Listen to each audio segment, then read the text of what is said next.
Le 19 juillet 1961, les leaders anglophones et francophones des parties orientales et occidentales du Cameroun se sont réunis à Fumban, dans la Cité des Arts. Des témoins vivants de cette conférence historique entre frères venus des deux rives du Mungo se souviennent encore. Quand les Allemands ont perdu la guerre,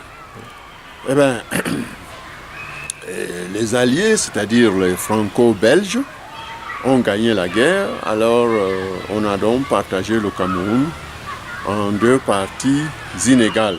Il y avait le Cameroun oriental qui était pour les Français et le Cameroun occidental qui était pour les Britanniques. Des assises qui donnent lieu à la naissance de la République fédérale du Cameroun à l'issue d'un consensus entre délégués participants et qui porte Amadou Ahidjo à la tête de l'État fédéral et John Gu Foncha à la vice-présidence.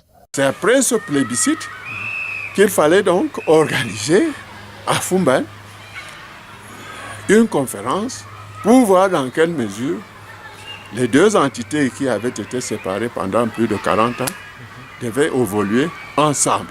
58 ans plus tard, des dissensions autour de ce consensus se font ressentir dans les régions du nord-ouest et du sud-ouest du Cameroun.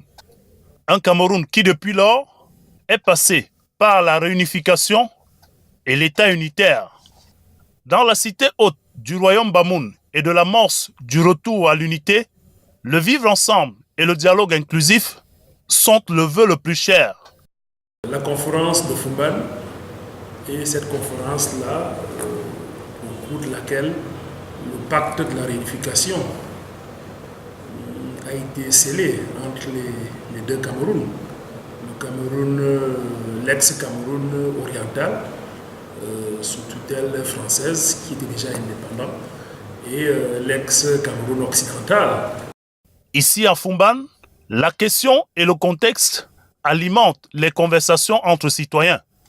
Mon souhait en tant qu'habitant de la ville de Fumban serait de voir ériger un monument digne de cette réunification, l'enseignement de cette histoire de cette réunification à Fumban et au Cameroun pour toute la jeunesse. En attendant, la cité haute du royaume Bamoun porte les traces physiques de la conférence de 1961. Le bâtiment qui jadis abrita les assises de ce rendez-vous historique, réaménagé à l'initiative de l'actuel président de la République, est bel et bien visible aux alentours du lycée classique de Fumban.